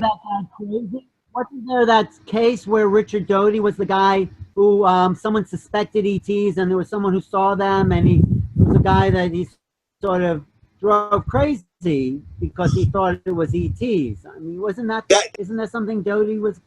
Yeah. What happened? Well, that's the Benowitz. That's the Benowitz thing. And what was Benowitz reporting? Benowitz was reporting UFOs over the Monsanto weapons storage area, the biggest repository for nuclear weapons in the world. You can't let that guy. So a counterintelligence agent is going to go in there and make him think something else. But he's doing the same thing as Lou Elizondo. Lou Elizondo is a counterintelligence agent. He's not he's a counterintelligence agent. Same as Richard Doty. And what I would say is, whatever they're doing, it's the oneness principle. There are no good people. There are no bad people. There are just people doing their job. Lou Elizondo's doing his job from what he was told to do above him. And Richard Doty was doing what he was told. He was just doing his job. Are you saying that Luis Elizondo is still working counterintelligence as he becomes part of To the Stars organization? Is that what you're saying? No, he was a counterintelligence agent. People call him an intelligence. He worked in counterintelligence. And now, is he, that was his job. Counterintelligence, or is he intelligence? Well, you never know. He's still got a security clearance. You can't really tell. Is he still, because the big catch with To the Stars that I think everybody's missed is, how did they get the films out? How did they get this stuff out? And if you talk to them, then they say, he asked Lou Elizondo, and he said, I didn't release them. To the Stars did not release the videos. It was released by the government. And then they asked him, who in the government released it? That's the critical point. Who in the government has greenlighted this release? It's not To the Stars. What does Elizondo say? What is his answer to that? You have to ask that question. What does Elizondo say when people say? He said you have to ask that question to the government. Wow. So you're at the dead end. That's the dead end, is who in the government. And that's what I've said all along. They've been greenlighting this disclosure thing for 70 years. They've been doing it over and over again. And we think it's different what's happened now. It's the same thing. They're just a little bit better at what they're doing. It's like, as I pointed out, the whole thing with the now that we're admitting that Eric Davis is indicating that the Del Rio crash is real, the Roswell, that was all in the MJ-12 document. The MJ-12 thing, I absolutely believe, is actually real. It may not be a legitimate document. They've changed the document, but they're doing this gradual disclosure, and they've always done it, and they're just ordinary people. They're people inside the government who want it out. But let me just ask you this, because when Alessandro says you have to ask the government who released that footage, that seems like an obvious lie. Obviously, he knows who he talked to. But to he, get but that footage. but what he says, and he's done it a number of times, I can't speak on behalf of the government. You have to ask them. I can only speak on behalf of myself. So a lot of times he'll divert and say, like Congress. They ask him about Congress, and he said, "Well, you have to ask Congress." Like he doesn't go and say, like they say, who in Congress is actually working on this thing? He said, "Well, you have to ask Congress." He doesn't want to step over his bounds and Is leak. that because he's sworn to like a secret oath by CIA? I mean, because It's part of whatever the process is. That he can't go there. He can go so far, but then he can't like he can't out people. But if Alessandro or someone in that organization could identify who in the government released those UFO videos of the Nemesis, who would you say that person was, just as a guess? Because you're.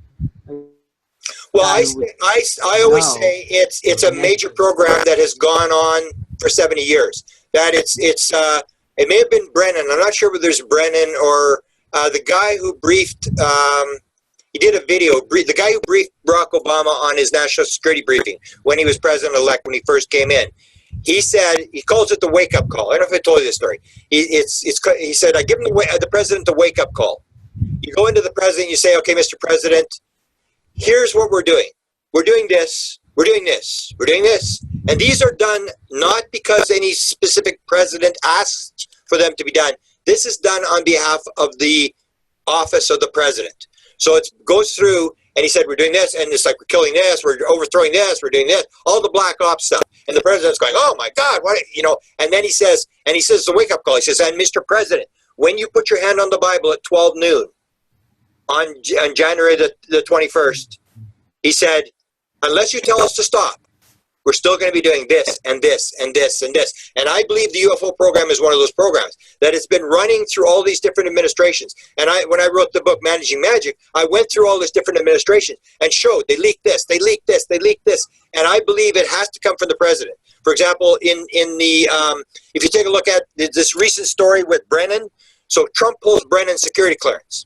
Okay, so Brennan is a key guy. John Brennan was part of the Rockefeller Initiative.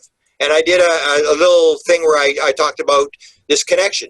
He was the guy that when Greer went to Wolseley in the Rockefeller Initiative, Wolseley set out an investigation of UFOs inside the CIA, and it came out in a white paper in 1997.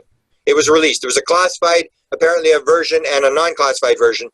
In that thing, it was John Brennan who was giving the answers on what has the CIA been doing in the 1980s and 1990s. There's a reference and a footnote as John Brennan. So John Brennan was there. So you take a look at John Brennan when he was CIA director for the last 4 years with Obama.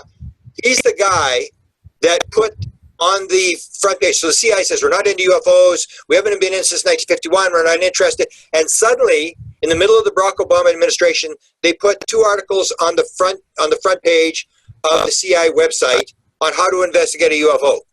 And it's a straight up piece. There's no laugh or whatever. That, to me, takes the president. You're not going to put that on the front page without some sort of green light. So I say it's all green lighted from the top down, where the president has to green light. 2 days before Obama leaves, then suddenly you get there's 12 million pages of material put on the internet. And it's remote viewing material, UFO material, stuff like that. And if you remember, John Brennan, the day after Trump was inaugurated, Brennan goes to Florida, and he's interviewed by Billy Cox. I don't know if you remember this. Billy Cox does this article. So Billy Cox has Gates on there 2 years before at the same event, Robert Gates, who was CIA director. So Robert Gates says to him, he asks him about UFOs. And Robert Gates says, I had every security clearance in the country, and I absolutely did not see a shred of evidence to prove that any of this was for real. Okay, so that's before they sort of open up. Brennan goes the day after. Remember, he's the CIA director. The day before, he's the CIA director. Now, the day after, he's not the CIA director anymore. And he goes, and Billy Cox asks him, what about UFOs? And he gives the T to the stars line. He says, well, I've known for a long time that we've been working on this. We've been working on this kind of stuff, and I think we should work on it. There's something to learn. Completely different story. And here he is. He's outside. He's retired. And all the To the Stars people, you take a look. They're all retired people. Lou Elizondo quit. The next day he joins Tom DeLonge. So you retire. That gives you the ability to sort of talk. And so I believe it's always been a disclosure thing, and it always has to have a green light from the president, because the president is running the show. When he pulled, people will always say, the president doesn't know what's going on. Garbage, the president doesn't know what's going on. The president, you take a look, he pulled John Brennan's security clearance. He was going to pull Comey. Was there some UFO related situation? Is the reason he pulled John Brennan? The fact is, what people don't realize, because he pulled Brennan's security clearance, and then he was going to pull these other 11 security clearances of these people who worked on the Russian thing, the president can pull every single security clearance in the country. People don't realize security clearances are controlled by the president of the United States. It's not a law. So people say, oh, I've got 15 levels above the president. You do not. The president does not have a security clearance. It is the president who hands out the security clearances. And that's where you see when he pulls John Brennan's security clearance, that shows that the president is running the security. So the president has access to all the secrets. Do you think that Trump knows about the UFOs? Absolutely, sure. He would have to know. For example, when the To the Stars thing broke in the New York Times and the Washington Post and Politico on the same day, which is is planned, so it breaks. That next day, Sarah Sanders takes a question from The Hill, the newspaper, The Hill, right. And that's when the guy says, based upon this disclosure thing on the New York Times, front page of the New York Times, and it was on Fox. Trump watches Fox all the time. It was on Fox all day long, this whole thing that this had been leaked in the New York Times, front page of the New York Times, biggest selling story for years. And so this guy says, is Mr. Trump interested in UFOs, and is he going to refinance the To the Stars Academy? Or no, the ATIP program. Is he going to refinance the ATIP program? And Sarah Sanders says, well, I haven't really talked to the president about UFOs, but I'll ask him and I'll get back to you. And I knew she wasn't going to get back to him, because you can't bring the president out and start talking about UFOs, because it just leads to question 2, 3, 4, 5, 6, 7, 8. You can't have the president. So she said, he knows, but he may not care enough to do anything about it. Yeah, exactly. The president so concerned with himself. Sure. I mean, I just did a PowerPoint thing on a book called The President's Book of Secrets. There's a top secret briefing that's given to the president every morning. It's called the President's Daily Briefing. And it's between 2 and 20 pages, and it's all this important stuff. So they say it's based upon what the president wants to know. So if you have, for example, Kennedy, who they said couldn't sit still long enough to get a briefing. He was always running around. He wanted to do this and that. So they made it like a point thing that he could put in his pocket and read the briefing as he's going through his day running around.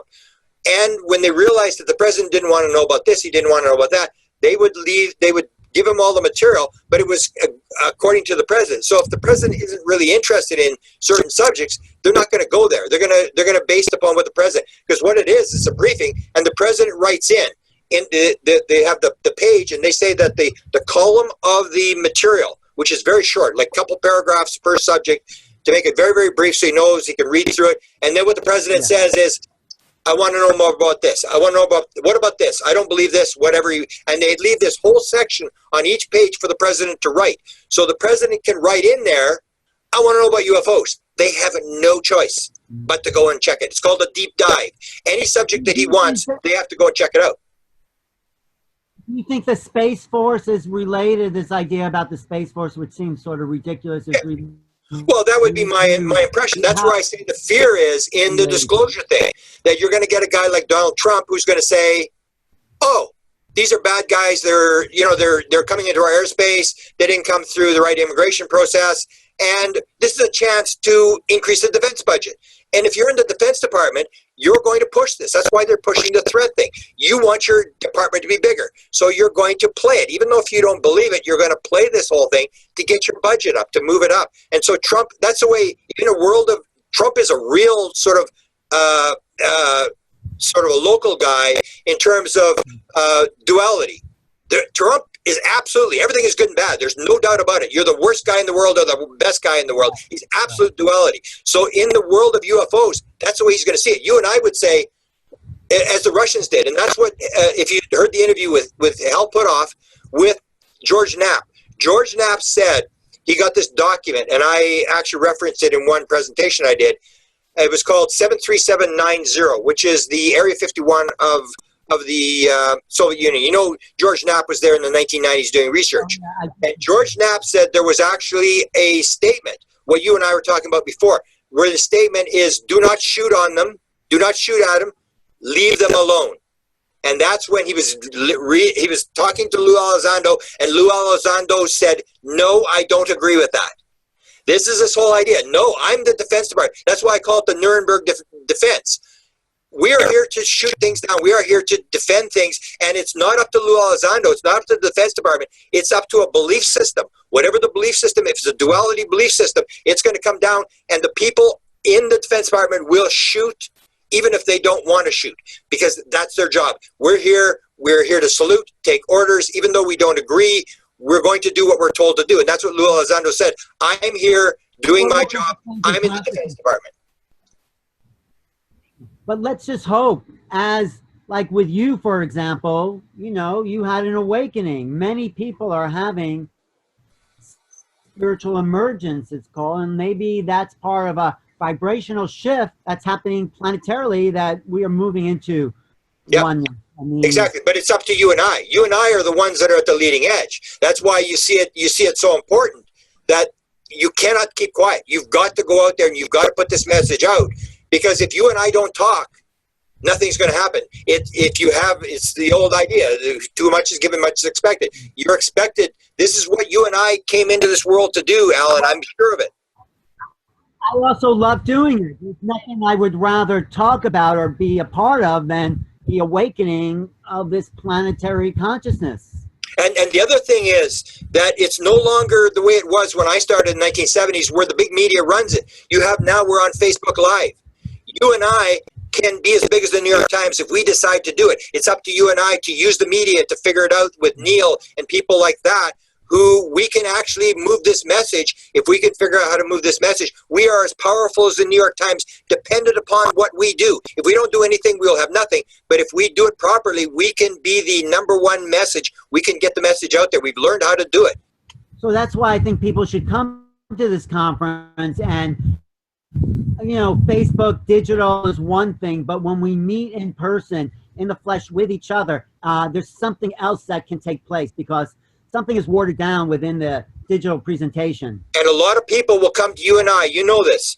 They'll come to you at a conference and they'll say, I really don't know what to do. I want to help, but I don't know what to do.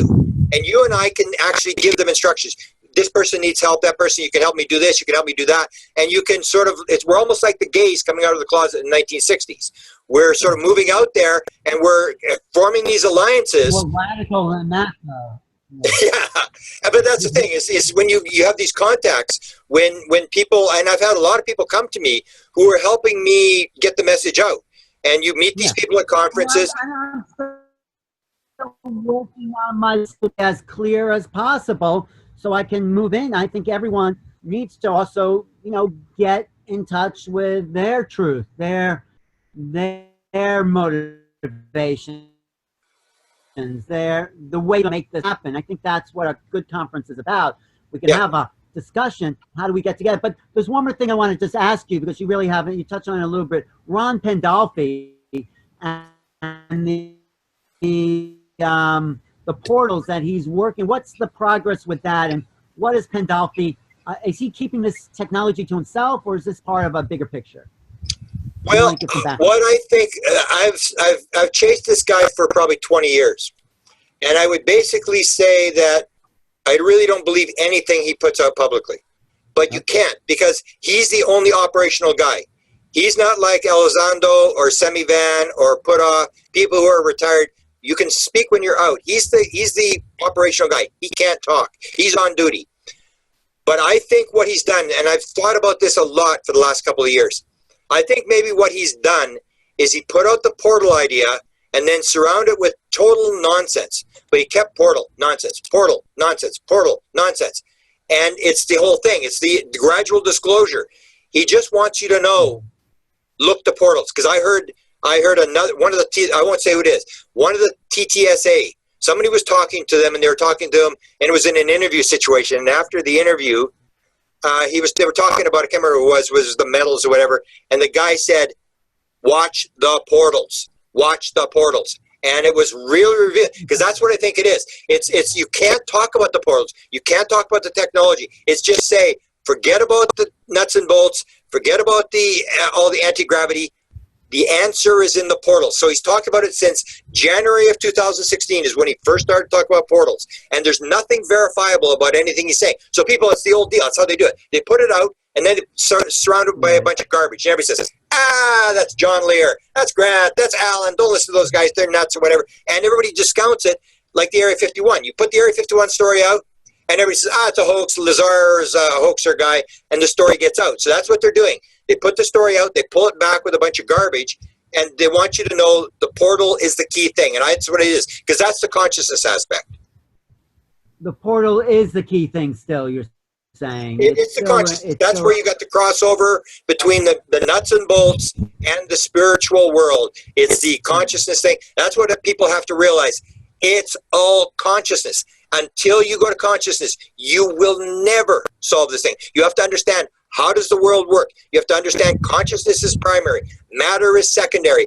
Time and space are basically illusions. You have to understand these things. And when you get to that thing, then you can start to understand, oh, I see how they go through the wall. It's all space. Everything's space. We sort of think it's a solid world. Once you start to realize how the world works. I understand what you're saying. And we're saying it intellectually, but I think when we really know, when you're really in the know, it shifts consciousness. The perceptions, the cognitive abilities shift, and it's as if you're in a different psychic space in a way. It's like reality changes when you truly know that it's all consciousness, that there is no matter, it's all energy. And you talked about before with how do you verify the message? The way I verified the message, and this is the hardest thing about my download experience in 2012, and people who have the laser, the invention of the laser, the invention of the hologram, the Einstein's theory of the relativity when he's on the toboggan. And you remember what he said? He said, I knew I had to remember that dream. In fact, you could say that my entire career was based upon a meditation upon that dream. And that is an aspect that's very hard to explain. It's called absolute certainty. When I had my download experience with consciousness, it came with absolute certainty. I knew I had to understand this. I knew this was the answer. This was just not an idea in my head. It comes with absolute certainty. And when you start to read about inventions like the hologram and stuff like that, these people talk about this absolute certainty. It's like, oh, that's how it works. Oh, and suddenly it all fits together. And that's, to me, is how I verify that what I have. I know what you mean. Yeah, no, I know what you mean, because I'm working on a project that I feel will be a major contribution to this movement, and it's about what you're doing, what you wrote about with musicians and artists and all that coming through as a way of opening up consciousness. So that's where I'm working. I'll share that with you sometime. But. Yeah, you were going down the same road as I am, and that's the thing is you start to see people are all ending up in the same spot, and that's encouraging to me. That it's not like we've got to figure this thing out. I think we sort of got it figured out. We just got to figure out all the little ins and outs and fit in the little blank spaces. I think we pretty much have the idea which direction to go. We know which road to take, I think. It's about figuring out all. It's about becoming part of the consciousness. I mean, for people who want to figure it out, like where you were. Just what was that moment that, I'm just curious, and then we'll wrap up, where you from the nuts and to saying, oh my God, this has nothing to do with that. What happened in that to you there? Well, that was the experience I had watching Colin Andrews give the lecture in Phoenix. He was talking about crop circles. I had no interest in crop circles. I was still doing the presidential thing with the documents, figuring that the president had the answer. The president must know what's going on. He must know what I saw in 1975. And the three pieces that came into my head were the Ben Rich thing, where he says to Jan Hartson, what do you know about ESP? Eric Walker, who told us, what do you know about ESP? Unless you understand about ESP and how it works, you will not be taken in by the control group. Very few people understand how it works. I had no idea what he was talking about. And the top secret Canadian government document, which said We were told by American officials that other things might be associated with the flying saucers, such as mental phenomena. And that was 1950. That was before any contactees, abductees, before anybody was saying aliens were telepathic. How did they know this? So it was these three pieces. It wasn't anything new that came into my head. It was three pieces that I already knew. But when those pieces came together, it was like absolute certainty. I went, this is it. This is how it works.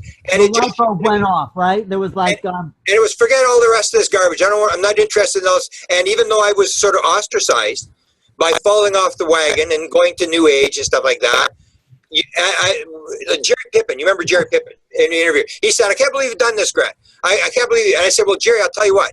I didn't choose to go there. I was dragged there. I was teleported there. It was not something I could really change. And that's my whole life has been experience after experience. And that's what happens is it's not so much that somebody analytically explains to you how the world works. It's your experiences. That belief comes from experience, or knowing comes from experience. Belief comes from sitting on the outside thinking you know what's going on, but knowing comes from actual knowing. That when you have an experience, like when I had the UFO experience, it was like, oh, it's like you can talk all you want. I'm not interested in sightings. I know this is real. It was in pretty close, right. And that's the thing. Knowing is belief is just, right. Belief is make believe. You can make believe anything. You can believe anything, but when you know, there's no argument. So in that moment, you knew it was about consciousness. Absolutely, and nothing, and everything. And it was almost like I put glasses on, and I could suddenly read the stop signs, and it was like everything made sense after that. And it's gone very fast. That's why I'm very encouraged. Since then, there's been, and a lot of people have now come on jumped on the bandwagon. You see more and more people talking about consciousness now. Well, even contact in the desert. Even contact in the desert seemed like a bit of a love fest. You know, I mean, it was just like a feeling. It was like a high consciousness feeling there last June. Yeah, and a lot of people are using the word. They don't understand the basic concept yet. People are using the word consciousness, but it's that great understanding of the oneness, how everything's connected and there's no duality, and that it's that kind of thing of consciousness, and the fact that consciousness is the ground of being. That is the number one thing that people have to know. And people are still talking about consciousness like. There's even these ideas that some scientists are talking about, oh, we're going to take consciousness and we're going to send it to another planet and the biological being will be there and put the consciousness. And it's like you're talking about consciousness like it's an MP3 file. You take it out of the head. You got to realize consciousness is how the body works. Almost everything in your body is run by consciousness. The cells are run by consciousness. It's all consciousness. It's not something you're going to pull out of the brain. Well, this is what Deepak Chopra's been saying, and I think you'll enjoy some of his latest interviews done recently. It's all, he keeps saying that it's all consciousness. Of course, he doesn't know the picture of the ETs being conscious, because it's just, well, consciousness is consciousness. Yeah. That's why you think about the ETs. But I'd say the ETs are a piece for the evolution of consciousness. That's my understanding, and it may not be, you know, but I think there's something to the ET awareness that is for the evolution of human consciousness, don't you think? Yeah, I think they're higher up. They're closer to the light. They can see more, and they're trying to give us these messages which agree with the message I got. So that's why I think it's very promising what's coming down. It makes sense when I hear what they're saying. Well, thank you, Grant. I always appreciate your enthusiasm, and you're really at the cutting edge, and you're one of the superstars because you are so dedicated. There's no doubt that you are going for it, and helping us all understand the big picture. And as you evolve, the whole scope of your research keeps evolving. So I appreciate the part you're playing here. So beautiful. Thank you for your interest. You're one of the leaders. You're one of the guys I've watched for years. You were doing it before me, so I look up to you. So I'll see you in LA, and let's do the job that we were brought here to do. Yes. So in LA and Irvine, this is Grant's going to be one of the keynote speakers at the Portal to Ascension Conference. You can get tickets at ascensionconference.com. He'll be there along with Robert Schock, Jason Quid, John D'Souza, Ray Hernandez, Paula Harris, me. I'll be there, Justin Duchamp. But just give us a little preview of what you are going to be talking about there. I'll probably do a lot of the disclosure stuff, the latest on disclosure. It's a fast developing story, and a little bit what we're talking about tonight. So we'll elaborate on some of the material we're doing tonight. Right, and we'll have a chance to meet collectively and kind of get an overview from all over the country of what people are going through and how this unity consciousness is sort of working on a planetary scale. So it's always nice to come together with like-minded thinkers. So, all right. Yeah. And any experiencers that are there, we'd like to hear their stories. How can people find you again? Yeah, hear their stories for sure. Because you've been pretty prolific recently on your YouTube channel. What is the website for you? Well, the YouTube is Whitehouse UFO, and the website is actually being rebuilt. It's Beyond Presidential UFO. It used to be presidentialufo.com. It's now Beyond presidentialufo.com. And it is the most extensive website and research out there between U.S. presidents and the UFO phenomena, because you go through everyone, and it's an important piece of research historically. Thank you, sir. So thank you, Grant. I look forward to seeing you and catching up with you. You can find me on my YouTube channel, youtube.com/newrealities, my website, newrealities.com, and newrealitiesevents.com for the events I'll be doing. I'll also be at the Global Healing Pyramid Conference in Chicago, September 20th to 23rd. But I'm looking forward to seeing everyone at the Ascension Conference in Irvine, California, October 5th, 6th, and 7th. And you get tickets at ascensionconference.com. And thanks to Neil Gore for putting this on. Neil, you have any closing comments for the audience here? Are you with us, Neil? Are you there? Maybe Neil just stepped out for some coffee. Anyway, Grant. Oh, you're there, Neil? Yeah, I'm here, brother. Neil. Okay, never mind. Yeah. No, I'm here. I'm here. Yes. You have anything else you want to say about the upcoming conference? No, I'm just extremely excited. We have 39 days. It's going to be a celebration of unity. This is more about, like, we've put in so much work and energy. This is more about of us coming together and celebrating and having some fun, because, you know, we've put a lot of energy and we're on this like 24/7 putting out this awareness. So that's kind of the energy that we're attempting to create there. It's going to be extremely experience-oriented, a lot of sound healing, musicians, and just very aesthetically pleasing, like just an awesome event. So please come check it out. October 5th, 6th, and 7th this year, all day. You can, if you can't attend live, you can actually check out the live stream too. So we're broadcasting it worldwide. Great. Okay. Thank you. Thank you, Grant. Send me a copy of your book, Grant. I'll text you my address. I'll email you. Okay. The download book. And thanks again. Thank you. Bye-bye. Okay, bye. Thanks, Neil. Bye-bye.